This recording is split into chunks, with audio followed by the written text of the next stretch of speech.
Have you heard that podcasting is saturated? It's a lot, right? How many people here have a podcast? Okay, all right, put your hand down. How many people have listened to a podcast? Hold on, it's saturated, right? Okay, all right, so let's go to the slides. Let's go. 'Cause I got a presentation for y'all. So we're going to go through the podcast playbook. Breaking through the noise in an oversaturated market. So next slide, please. We've heard that podcasting is saturated, but let me define saturation real quick. Okay? Is to supply a market beyond the point at which demand for a product is satisfied. Real quick, how many people who have a podcast right now?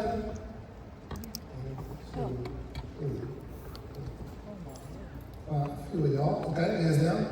How many people listen to podcasts? Okay. To supply a market beyond the point at which demand for a product is satisfied, meaning it's too many suppliers, not enough buyers. But right now, there's a lot of buyers, meaning people that are consuming, but not a lot of people that are actually going to be in the game for a while. Does that make sense? Yeah. Next slide, let's keep going. I'm about to give you a history. Believe it or not, every single media outlet that's existed has been called saturated. Watch this. Next one. The newspaper. So from like 1800s to early 1900s, the major source of information has been the newspaper. However, next slide, the radio starts to show up. And next slide. In 1922, there was 29 radio stations. By the end of the year, 500 plus. So you can imagine what's happening. They're saying radio is saturated for sure. Even if the people in the radio station go back in the radio space, they were saying, people from newspapers were saying, people need to read their news. They couldn't even understand why someone would want to listen to the news instead of reading it because we've been doing it for so long. They said, why would you want to listen when reading paints a better picture? They call radio saturated. Keep going, next slide. Critics claim radio was becoming an oversaturated market with too many voices competing for attention. Have y'all heard that before? Y'all heard that, like, we need to gather up all the podcast mics and burn them all. Or every microphone needs to be $10,000 because it's too easy for people to access it. Y'all heard that, right? Okay, next slide. But then radio created fortunes. So at the point where they say it's oversaturated, the people that are doing it, while other people are saying it's saturated, because people are saying it's saturated, most people step back, and there's a couple people that step up and say, oh, I'm going to do this thing. So that's what happened to radio. Next slide. Keep going. TV. Pattern. Same thing. Next slide. Television early days from 1946 to 1948, about 108 TV stations were on air. But critics are already saying that this is saturated because there are a few stations where advertisers are advertising into those stations, but when we get to 108, they're saying, whoa, the audience is too segmented. Nobody's gonna make any money because there's only a limited amount of sponsors, advertisers. Keep going. Too many stations fragment the audience and call television mass-produced mediocrity and a wasteland, a vast wasteland. Do you know, even in the TV space, before TV, people were shooting these movies, and movie stars at the time didn't want to do TV because they said TV will water down their brand. And they didn't even think it was going to last. That's like, who's going to sit there and watch these TV stations? It's a vast wasteland of nothingness. Keep going. And then the government intervened. 1948, FCC frees the news. They said you can't even, it was a point where the government had to get involved and say, nope, you cannot start another television station. And then by 1954, they capped it. No one person can own more than 7 stations. Because TV was what at the time? This is so funny. The solution to oversaturation was stopping the competition. Keep going. But we got Walter Cronkite, we got Barbara Walters, first female anchor to make $1 million in salary. We got Johnny Carson, we got Oprah, who built $1 billion empire while everyone was saying that TV was. Next slide, let's keep going. Then the blogs come, keep going, and people thought, oh, well, blogs aren't gonna last, but they blew up. New voices, all these people are like typing stuff, and everyone starts to, there are celebrities that are created from blogs, but at the time, real media outlet people are saying, oh, ain't nobody listening to them. Keep on. Traditional media mock bloggers saying they're pajama-wearing amateurs and declare no one will trust anonymous writers. That's what they're saying at the time. Keep on. But then blogs minted these media giants, the Huffington Post, TechCrunch, all of these different blogs. You ever see a pattern? Yeah. Okay. Podcasting is what? Next slide. Keep going. All right, so then social media comes, keep going. We got Facebook, Instagram, Twitter. At that time, no one could understand why someone's gonna get on social media. And then these social media outlets start popping up, and they're like, oh, well, that won't last long, keep going. But then social media starts creating these billionaires, and people start building these empires. Next slide. Now podcasting. Give a round of applause for podcasting. All right, next slide. I'm gonna teach you how to do it. Podcasting, the unregulated frontier. Y'all know that's how he became president, right? Yeah. Look it up. But he's not, I mean, you really gotta think about this. Your favorite rapper or artist used to go to the radio station. You'll find them on every radio station. How are they starting to promote their albums now? You don't see the pattern? Okay. How many people, their first exposure to Pastor Daniels or anybody that you respect was on a podcast? This is a long form conversation. You can't build trust in 30 to 60 second clips on Instagram or TikTok. Yeah, right. So you have an audience that is waiting for you to say something, but all you're doing is dancing on TikTok. People want to hear you have a conversation for 30 to 45 minutes, but for some reason, you say, well, I don't like my voice. I hate the way my voice sounds. You've been listening to your own voice for 35 years. What are you talking about? No? Yes.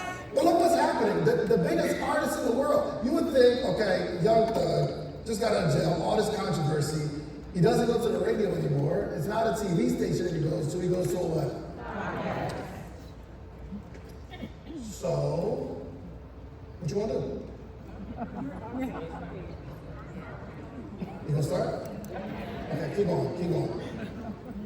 So, opportunities right now. Every media faces saturation. The best creators emerge during crowded times. Okay?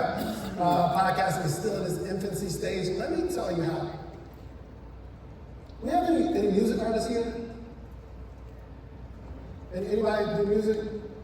Raise your hand. Has anyone ever made any money from music? Like streams, anything like that? No? Y'all not creative? Y'all not creative? A little something. Let me tell you how this works, and y'all will back me up for my entertainers. If you upload a song, a 3-minute song, to Spotify or Apple, everybody who touched that song gets paid. The writer, the producer, the engineer, the person that made the beat, the person that said, yo, as an ad-lib, that person gets paid. If you're in the studio and you contributed in any way to that song, you get paid. Legally, you have to. Because music is regulated. You can't get cheated out of that. So listen to this. I think the metric is, if you have 1 million streams, about 1 million streams, it pays about $5,000 of a 3-minute song, 2-minute song, 4-minute song, right? I have tens of millions of downloads on my podcast, and Spotify has not paid me a dime. The way it works in podcasting is I can upload it, but some advertiser has to say, I'm going to advertise on this podcast and they will get paid. I remember I was signing up for iTunes because I was putting my podcast on iTunes. And normally, when they had those big contracts, you just scroll to the bottom and say, I agree, right? I took some time to just read through it. And what it said was, hey, I want you to know, when you upload to this platform, we're not going to pay you, but we'll also run ads against your content, and we still won't pay you. I hope you're okay with that. That's how it works. Spotify, same thing. I upload hours and hours and hours of content. I can upload an hour podcast and have way more listenership than a 3-minute song. The 3-minute song, everybody has to get paid, even if it's pennies. My podcast gets nothing if we don't have advertisers adding against that. It's not fair. Yep. But podcasting isn't regulated. But it won't be like that forever. Somebody is sitting there like, oh, that doesn't make sense. Why? Because it has a beat on it, that gets paid, but this doesn't. Yeah. Someone will regulate. I'm just telling you so that you know, in 2025, David told you, oh, there are going to be some regulations around this. Yeah. But that looks like opportunity for me. Before the regulation, before everybody gets in, okay, keep going. Next slide. So let's open the playbook. Next slide. I'm going to teach you the triangle offense of the podcast playbook. But before that, go to the next slide. Let me show you what you think is important. I'm just going to tell you, you need a camera, you need a microphone, and some lighting. Okay? I know for those that came from the podcast workshop, they're like, yo, just tell me what to get, bro. We'll get a camera, a microphone, so that you have clear audio, and make sure it has good lighting. And you can get a podcast distribution platform. Let me show you what a podcast distribution. Can I use this? All right, so a podcast distribution platform says once I record, you take the audio and you upload it to a podcast distribution platform. Okay? So I use Red Circle, you can use Podbean, you can use Libsyn, you can use whatever. So as long as you record this audio, and this is just audio only. The audio and the video, you can put that on YouTube or Facebook, but the audio itself, it actually make more money from my audio than my video, but you just upload it to a podcast distribution platform, and they automatically send it to Spotify, and Apple, and all the places that people listen to podcasts. Cool? Some of the podcast distribution platforms are free. I think Red Circle might be $10. Most of them are like $10. They all do the same thing, so I'm not biased to any of them. They all do the same thing. Got that part so far? Yes. Okay. You need a camera, a microphone, some good lighting, and a podcast distribution platform. Now the question is, what type of camera? Answer, it doesn't matter. It doesn't. Use your phone. I know some people that 30 episodes, 40 episodes, 50 episodes in on their phone. And you can't tell because they learn how to light it. But if you do want to go get a camera, I'm not the tech guy. I'm going to give you the hack. Y'all go to, are y'all here in Georgia? No? Okay. Oh, so in your city, there's probably a Best Buy or some sort of store that sells cameras, right? I want you to go to the camera department. There's a guy in the back named Joe. Every city. I want you to go there and say, hey, I'm about to start a podcast. David said, I need a camera, microphone, and some good lighting. What type of camera do I need? This is my budget. And guess what? If Joe isn't about to get off his shift or go to lunch, he'll talk to me. Because the companies send the reps into Best Buy to educate those salespeople on all their equipment so they know. Cool? Yeah. No excuse, right? Okay. Now, let's go to the playbook. There's a good one. I have it. All right. Here's my playbook. I don't want you to start a podcast because you have a good idea for a podcast. Okay? Okay, how many people have a podcast? Okay, I know what happened. I know exactly what happened. And I don't even know you, but I know you. You had a really, really good idea for a podcast. He's like, oh my gosh, nobody's doing this, so I'm gonna start this podcast. You start a podcast, you do a couple episodes, you start to really get your feet wet, and for those that get past like 4 or 5 episodes, you keep going with this good idea, and at some point you get frustrated because it's not making any money. You're like, oh, I gotta make some money with this thing. And you're frustrated, am I right? I don't even know you, see? And you come home late, and your wife's like, well, I didn't hear at 11 o'clock I was doing a podcast. Oh, that podcast don't make no money? And you're like, nah, I gotta figure out a way. And there's a lot of pressure here.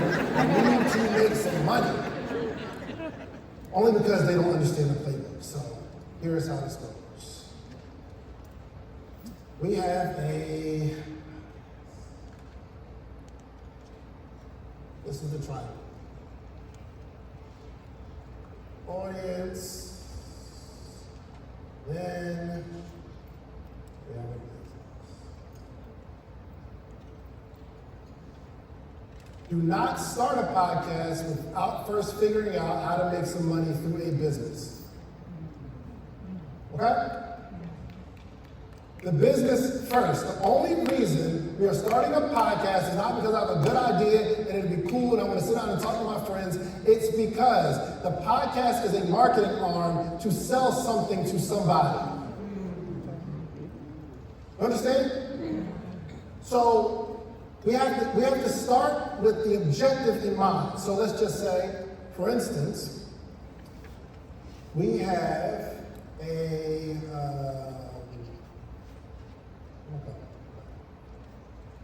let's say we want to be a motivational speaker. Let's say our goal is to get booked for speaking gigs, speak around the country on this particular topic, right? Once we figure that out, that is our objective, we can now start our podcast that is going to somehow lead us to becoming a speaker. So the podcast should display my excellence in speaking on a topic, which means you can sit there and interview people, but what I want you to do is I want you to go on an empty stage and start talking. That'd be your podcast. Okay, all right, let me make sense. Hold on. Let's say I have a candle company. The only reason for me to start a podcast is to start cultivating an audience of people that are going to buy my candles. So the podcast might have something to do with self-love, self-care, something. Listen to this. The podcast supports an audience. Okay?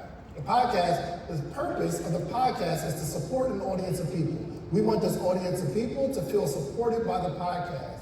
The audience supports the business by buying something. And the business supports the podcast. So you can take the money from the business and reinvest it in the podcast. That's why it doesn't matter what camera you get right now, because you're going to make some money and start upgrading.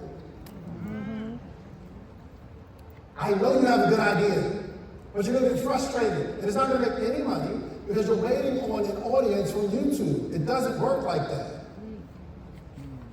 Some cases, maybe.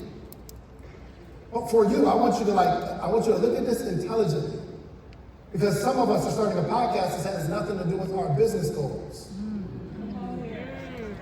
In the event, think about this. So, okay, I have a candle company, but you know what'd be cool? Sports podcast. We're gonna start talking about sports and what LeBron James doing to the sun and all that kind of stuff. And it's so conflicting because some people know you for the podcast, talking about sports, some people know you for the candles, but the audience that you're building is for nothing. You're not buying candles. However, I'm sorry, I'm using yellow. I'm using darker color. Right? Okay. We have to keep the audience of people in mind. So many of us think about it from the perspective of, I have a good idea, so I'm going to give the world this good idea. But I'm asking you to consider the audience first. And let's just provide not only a product, but a podcast for this audience of people, because the people that's listening to the podcast are the same people that's going to what? Yes, y'all got it. I got it. Okay. All right, let me go to my next slide. Y'all got it so far, right? Yeah. Go to my next slide. All right, next slide. So, 3 elements of it, the podcast itself. Concept, clarity, conversation, consistency. The concept is very, very important because when we think of a podcast, we think of 2 people sitting down on a couch having a conversation. And that's not necessary. That is a form of podcasting. But there's so many ways to have a podcast. Let's say, for instance, your objective is to be a big movie producer. You are a writer of movies. Well, a cool concept would be you writing these short stories and reading them on the podcast for the audience of people that watch movies. Because when your movie comes out, they'll have been following you for so long. But I want the concept to be unique. Do not sit down and have a conversation with nobody. It's done. So when I started podcasting, it was 2018-19, and I was interviewing successful entrepreneurs. But at that time, there weren't many places you could find that. Now you see it everywhere, but at that time, most interviews were reserved for celebrities, right? Like think about when you started watching podcasts for motivation, inspiration. It was probably somewhere between 2019, 2020, 2021. Yes? Yes. So at that time, as I'm interviewing entrepreneurs, it's such a unique thing. They never even seen these people before. I'm so many people's first interview. But now, it's everywhere. We can see it everywhere. And everybody that comes on my podcast is always looking for other podcasts to go on. So it's not as unique. So everybody's interviewing successful entrepreneurs. I said, oh, well, we gotta have a unique concept. So I went out and started finding unsuccessful entrepreneurs. And I cooked them for like 45 minutes. Very entertaining. And educational at the same time. It's called The Hot Seat. Check it out. You'll love it. Very funny. You watch it? So think of a unique concept. Something that when someone sees it, they say, oh, that's dope. Now I sit down with people to talk about this thing. You all understand? So there are a bunch of unique ways to go about it, but think about it this way. We are cultivating an audience of people that are going to be super fans of us, and I don't want any other competition. If you start interviewing entrepreneurs, I'm telling you, you got competition. I told Pastor David, I was like, yo, this would go. I come up with these ideas all the time.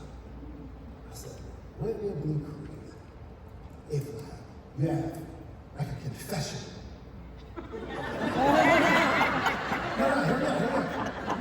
You got a confession. You over here, and maybe somebody from your congregation comes into the confessional. You don't see their face. You muffle their voice. You don't know them. They know it's you, but you don't know who they are. Man, if nobody knew what you would come to him for, and you were really going to spill the beans because there was no judgment.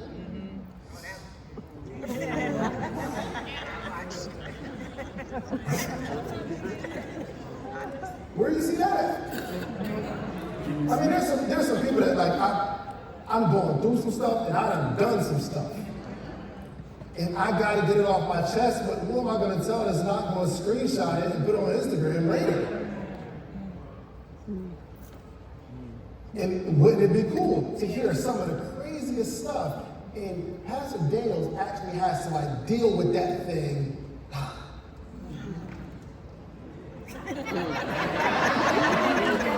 Pretty crazy. There's a podcast called Soft Light Underbelly, and they interview fire, ain't it? I'm talking about they'll interview heroin addicts while they're currently high on heroin. They interview pimps, they interview prostitutes. The one lady, currently a prostitute, I wasn't watching the whole thing, it's like research. I didn't see the whole thing. Because I was going through it as an example for podcast.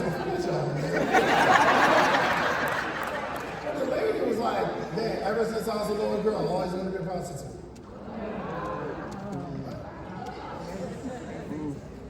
Like, I just saw it and I was like, yo, that's what I want to be. How interesting. Interview a family who was involved in incest.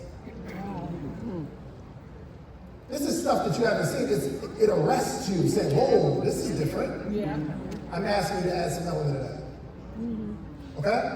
Okay. I ain't got a lot of time. Clarity. I need you to be very, very clear on who you're talking to, and your audience needs to be clear on what you talk about. Conversation. Communication, whether it's interview or whatever, is an art. And I just want you to study the art. I don't have a whole lot of time to go through it. I want you to study the art. There's a lot of different people. Like David Letterman, he interviewed Jay-Z.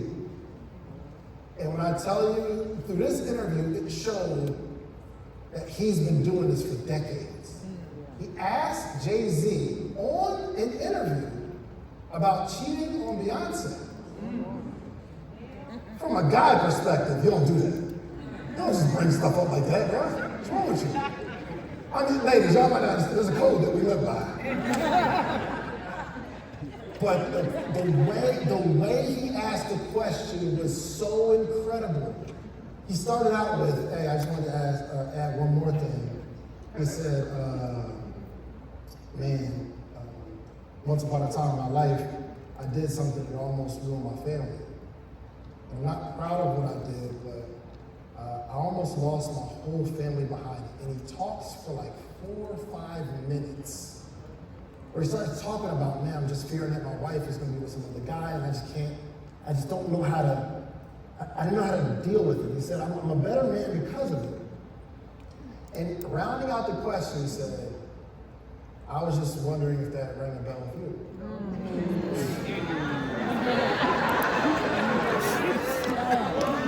God, man, it's an art. It's an art. So as you get on this journey, let's not worry about the money first. Of course, we're going to be building an audience of people that's going to buy our product, but I want you to study this art of communication. How do you ask a tough question without offending someone? Okay. And then consistency. We just got to keep doing it. Just got to keep doing it. Just be consistent. Show up every day. All right, next slide. Next slide. So then we have the audience. I need you to create an avatar, a specific person that you're going to talk to, not a range. So you might say, well, my audience of people is going to be represented by a young lady named Mary. She's 38 years old. She works a job, but she wants more out of life. And I just want you to paint this picture of this person. I want you to know what she eats on a regular, what's on her playlist, all of that kind of stuff. Because every single episode, you are going to be talking to this one person. This is valuable because your podcast becomes consistent to an audience of person. So if somebody watches this show, your first episode, somebody watches it, and this episode was for Mary, their avatar, the next episode they're gonna like that too. Because you're talking to the same person with the same problem. There are millions of people that identify with this conversation. But if you are talking to different people all over the place, you're gonna have a challenge. Because they might like episode 12, but episode 17, that one's not for me. I interview entrepreneurs, but it's for that same avatar. Rico has a job and a dream, and he wants to bridge the gap. He has some friends that he grew up with, and he's just tired of being with them. He doesn't know why he doesn't want to go to the club anymore every single week. I'm just frustrated, I'm going on this personal development journey. But he doesn't understand business. So whether I'm interviewing a millionaire or a billionaire, I'm interviewing them for Rico. I interviewed Dan Cathy, who was the CEO of Chick-fil-A. His dad started Chick-fil-A. Billionaire. But as I'm asking this billionaire questions, I know I have to be the bridge between the billionaire and the person that has a job and a dream and they're trying to bridge the gap. So that's how I'm directing my questions. So I don't care what episode you come in on, it's going to be the same thing for you. Got it? And it's not that people that are younger don't watch the show. It's not that people that are older don't watch the show. But it creates a consistency. If you like this one, you'll like the rest. Got it? Okay. You need to know their problem. I already know my avatar's problem, and this is homework for you, okay? Identifying the person that you're talking to, and I want you to touch on that problem every single episode, and I want you to become an authority. You have to look at yourself as an authority in the space, which means you need to go learn some stuff. I don't care if you go chat GPT some facts and figures about mental health, and you come on and you say the facts and figures about mental health, your audience will look at you as an expert, and you just learned it. But the cool thing is, if they start to look at you as an authority, the things you say have more weight. So you need to be educated. I don't just podcast when it's time to podcast. I don't just start the conversation when the cameras are on. If you know me and you see me, I don't care if you are the waitress at a restaurant, I'm interviewing. Only because I'm curious about people. I'm just curious, and I've been doing it whether there's a microphone or not. I have questions for people. And that's why my friends don't invite me or whatever. I'm curious. I'll be ready to know. So I want you to develop a hunger for knowledge. Next slide. I think this last one. I gotta go. Okay. The business. 3 points: product, price, and promotion. Okay. If you have a business, you need to be clear on the product, have a price point, and then you gotta promote it. But what's one way to promote a business? Give yourselves a lot of applause. All right, I'm done. All right, I'm done. Maybe some more. I'm done.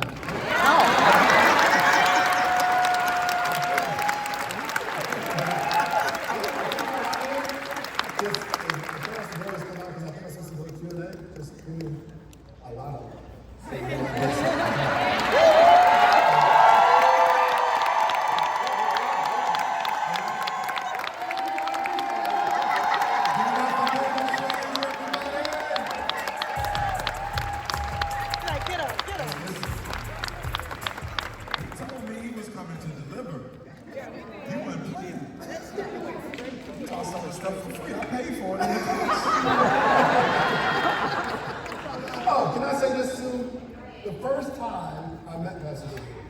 we were at a mastermind, and I was offered for $25,000. It was like 12 weeks, or like 12 weeks, $25,000. And I'm teaching people podcasting.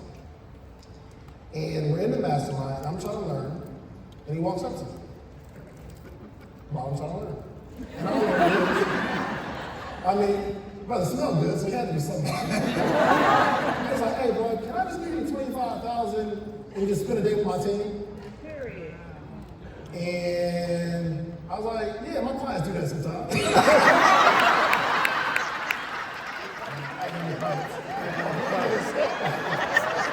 said that to say, you all are learning from someone who invests in himself.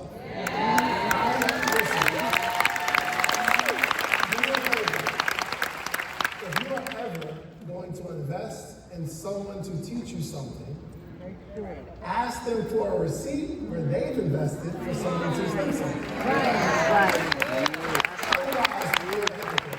Oh, you need to pay me for my offer, but I'm not paying nobody else. That's hypocritical.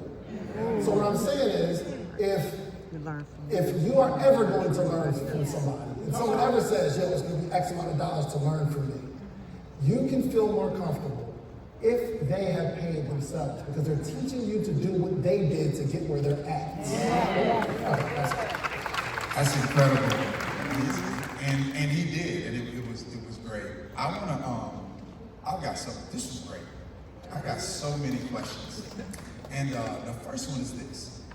You very clearly argue that it's important to build the podcast, almost like a funnel for business, right?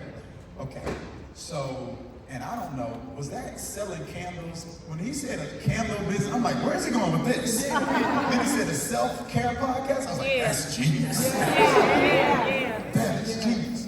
So let's say, because this is going to be the case, right? It would have been the case with me. Someone's out here and they already have a podcast. And it is not organized around a business at all. What is your recommendation for that person? Would it be for them to stop what they're doing completely, go back to the drawing board? Would it be to think about, okay, what kind of business do I need to build around this? Like, what would you recommend for people who are like, I wish I would have heard this before I got started? I would definitely say come up with some sort of, especially if you built an audience of people, come up with an offer that audience can appreciate. Otherwise, we need to change the concept of the podcast for the business. But those two have to go together if you want to make any money. Unless you're doing it as a hobby, then do your thing. But I would definitely recommend, let's start working on an offer. If you become that person that never has an offer for someone, it becomes more and more difficult to ever make an offer for these people. The people that have been consuming whatever you have, and you have that label of, oh, this is just the person I come to for all my free information, they're gonna go pay somebody else. Yes. It just becomes more and more difficult. So make an offer. Listen, go on Patreon. There's a website called Patreon, and you can see some of these people have a paywall, meaning they'll give you like extra episodes or something. You can go on there, there's tens of thousands of Patreons on there, right? And some of them, you can actually see whatever, one, what they're offering, and two, you can see how much money they're making.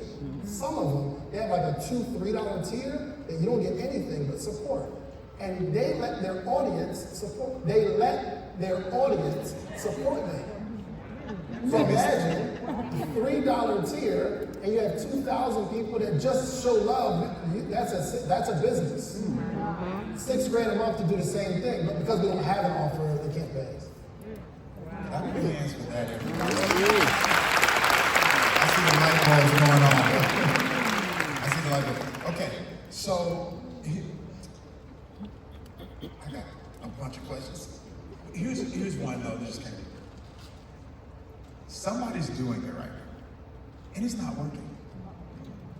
And when I say it's not working, it means I'm not referring to it's not working because they don't have a business. I'm saying people aren't listening. The views aren't there, the listens aren't there. In a situation like that, to that person, like, what question would you tell them to ask themselves to determine, should I do this differently? Or should I be doing this at all? Good question. I would say, one, you gotta ask yourself, is this good? It might not be good. Just doing the work doesn't guarantee success. If you do more of the wrong thing, you'll end up with more of the wrong thing. It's not more of it. So is this good? Is it unique? Or am I doing what everybody else is doing? Am I looking to improve? I used to watch my episodes, and I used to watch to find out what cool clips I'm gonna pull. But then I was like, you know what? Let me look at my podcast from the eye of a hater. Somebody that doesn't like me. That would pick apart everything I said. And guess what I found? I started watching the episode. I'm like, okay, that's a good question. But I noticed how much I said like. All right, man, so so you got the church.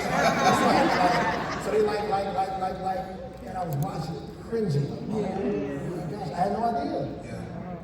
So next episode, I was more conscious of it. And I still do it, I'm not the best, but I got better at communication. I got better at asking the questions. I realized that I couldn't just ask business people business questions, I had to ask business people personal questions. I gotta get them to give me more than what they came to give me. Yeah. They can't even talk about their business. No, I need to know, talk to me about the time you thought you wanted to quit. Okay, so tell me about the relationship with your father.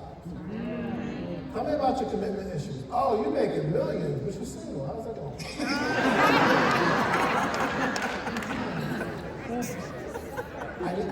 We need deeper conversation. There's a million places to go find out the utilization of a credit card. 30% here, 30%. And I said, like, oh, 30%, okay, cool, I need to pay my bills, good. But we need deeper conversations about the person that's sitting next to you. The biggest compliment I can get is, man, nobody ever asked me that. Yeah. Ooh, that was the best conversation I've ever had. I just go into the stuff around the business. So there's so many different things, but you have to stay in the game and continue to improve. You have to inspect what you expect. If you're inspecting what's happening here, you can expect greatness. And sometimes y'all just suck at it and the concept is boring. or the major thing is promotion. So we put it up on, let's say, YouTube, and we think that because it's a good episode, YouTube just clamors to go find it, and they don't. Yeah. How many clips from that episode are we pulling and promoting? Do we go live about the particular episode? So, yeah, that's a lot. That's incredible. Clap your hands for that, everybody. I want to pivot toward the person who hasn't started and maybe should give it a try. You've been all in on podcasting for a while, and my question would be, if a person is considering doing it, but has not done it because they feel like they should have done it earlier. I should have got it in during the pandemic when everybody was at home, but now it feels like everybody has a podcast. And that is discouraging them from adding their voice to all the other voices that are out in the podcast space now. What would you say to that person? One, buy the replay of my presentation. But second, there are always going to be different favorites. Okay, look at it this way. Is there a podcast that you used to listen to that you don't listen to anymore? Yeah. Not for any other reason, it's just something else came out and it's taking your attention. You're listening to something new. There's always something new. And people always get tired of people. They do. Okay. How many people attend this church? How many people? This ain't your first pastor.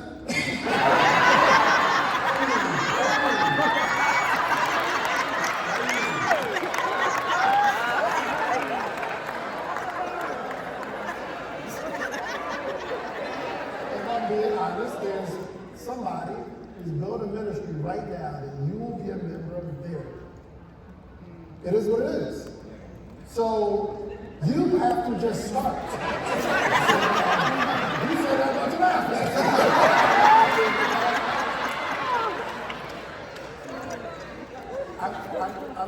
What I'm saying is, there are people, no matter how dope they are, you are going to outgrow. You're going to outgrow them. It's not that they did anything wrong, it's just, I'm at a new phase of my life. So if you're gonna start like a membership community, you gotta be okay with that. I have a membership community, people come and go, and that's cool. Yeah. I get it. And I see somebody that was in my community is in somebody else's community, and I celebrate that. So my sister Donnie, she has a coaching program, and I see people that was in my community in her coaching program. She sees people that were in her community in my coaching program. Which means people are always looking for something unique. Be unique. Start right now. Everybody who started something. And check this out. The podcast is not, I don't want y'all to think I should have did a podcast before. You are now starting the progress of exposure. You are building an audience. Most of the people that really became influencers on Instagram actually were doing the same thing on Vine. Same talent, going. New platform comes up, they become stars. There's one, streaming is big now. Go on Twitch. Have y'all been on Twitch? That's what there's people that are streaming on Twitch while they sleep. I heard about it. Tens of thousands of people watching the person sleep. Yes. Check it out. These people, bro, I was on Twitch, so I'm looking at it, I'm trying to understand this. There was a person on Twitch, and he was at a party. And they're just like talking about, they're waiting for the girls to come by, and okay, what time they come in? Like, I don't know, bro, what it's coming through. It's just a conversation, right? But then I see other camera people.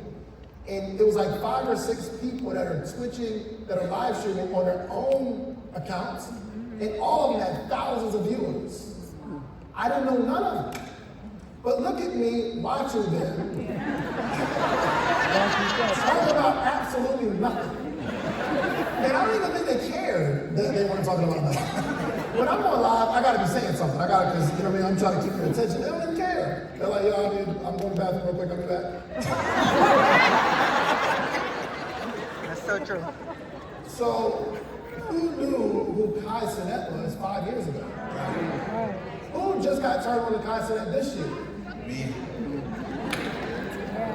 So what A lot of them are like, who Kai, who? Kia Sonata?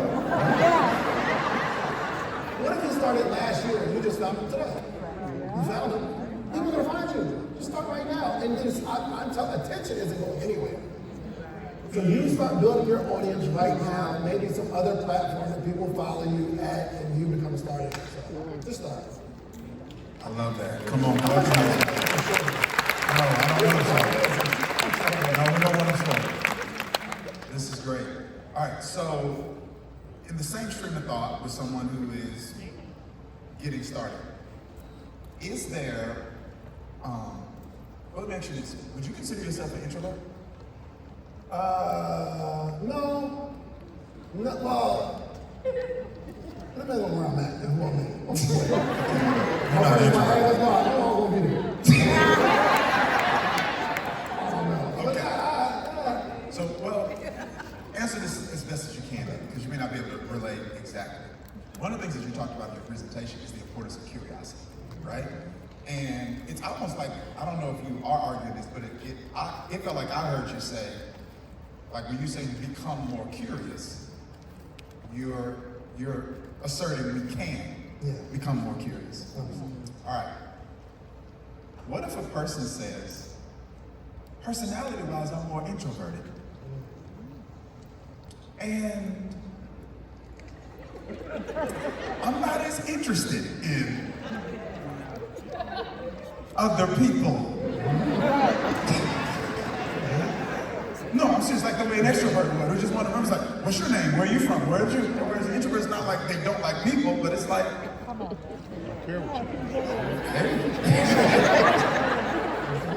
so, do you feel like that person is at a disadvantage when it comes to a podcast? Like, do people who excel the most at this, like organically, have that kind of curiosity? Or is it no matter what your personality is, this is something you think someone can cultivate? Yeah, well, we have to think about the audience of people that we're talking to. So typically, introverts like listening to other introverts.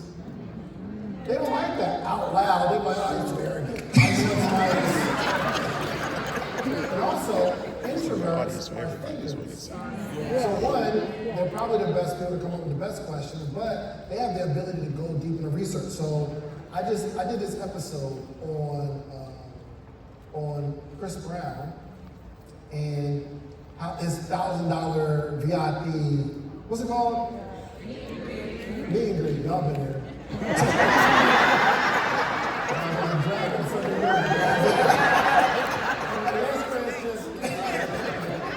But I just interviewed, I did this episode, and I started doing research on the economics of Chris Brown and the meet and greets and how much they'll take a certain amount of people, it's an extra $100-something thousand, but it also trickles into merch, and also this meet and greet, a portion, the merch from the extra sales. If you pay $1,000, you're gonna buy some merch.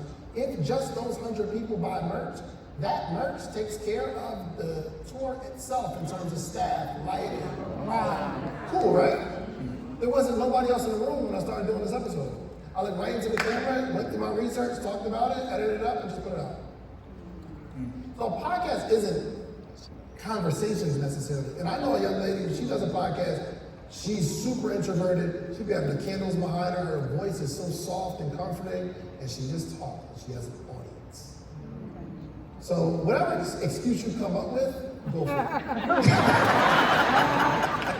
Find another introvert that you think is an introvert and you like their style, emulate it. No excuses, everybody, no excuses. So, I'll ask this and we'll wrap up.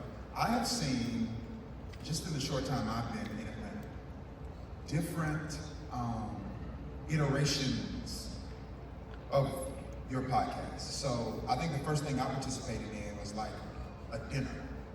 We had a dinner and there was a conversation around the dinner. So you filmed that, and then that was an episode.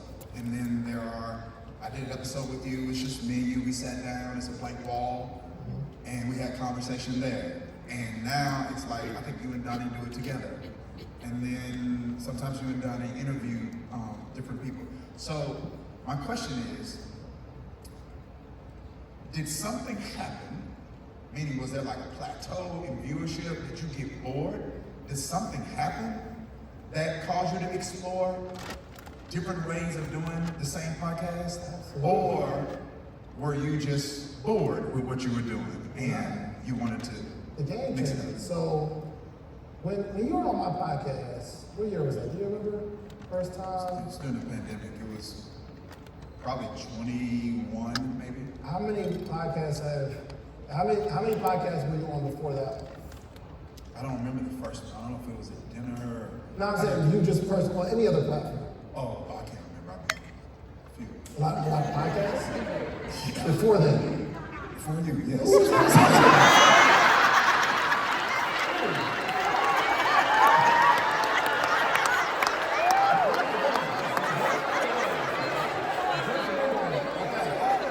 Just think of something you want. I was on Judah Smith's podcast, Cameron Strain's podcast, Levi Lusko podcast, Chad Beach podcast, What years? Miles Monroe Dog podcast. What years? I can't remember all these people I just named, except for Miles Monroe Dog. All these people I just named was before Like 19, I even 18, moved to 17? Atlanta. Yeah. Have you been on podcasts I had after one. that? I had one before I Yes. went to Atlanta. Have you been on podcasts after that? Yours. Okay. After yours? Yeah. Yes. How many you think?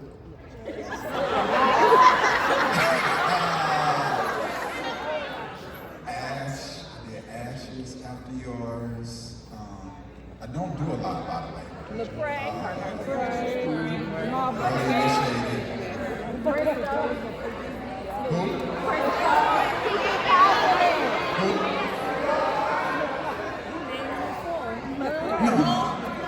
That was so Lecrae.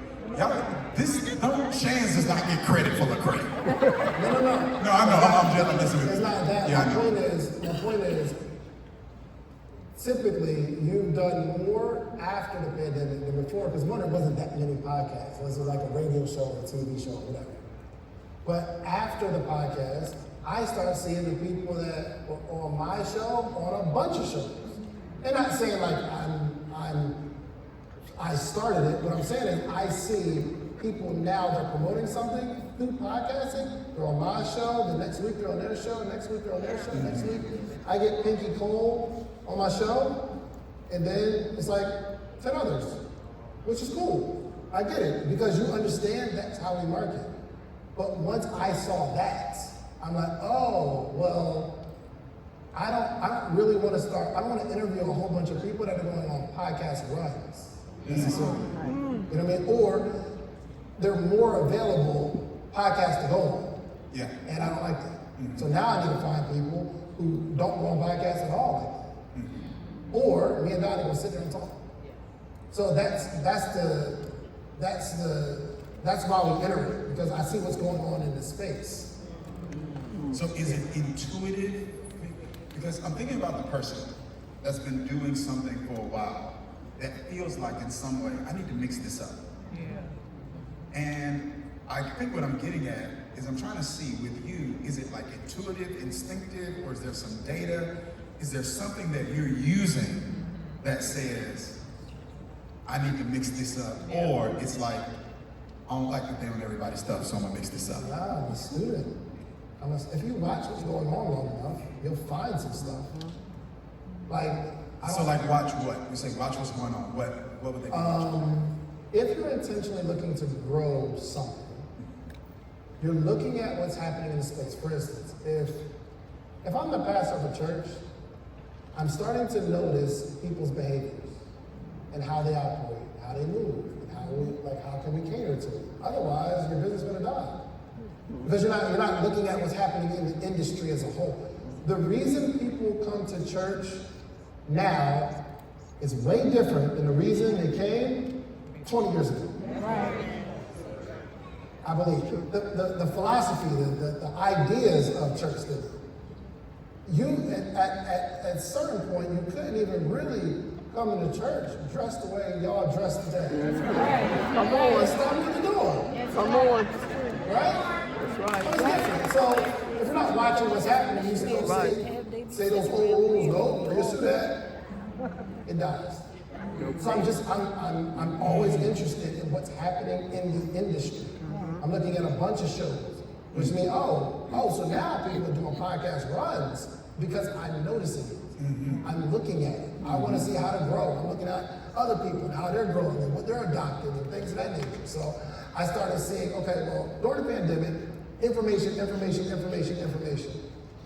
After that, we see more relationship, self-care, tough conversations, matters of the heart, how you're feeling. Which means I need to start intertwining that into the information because the audience is going elsewhere. So I don't know if it's intuitive to want to notice what's happening in my industry. Yeah. But I think everybody should.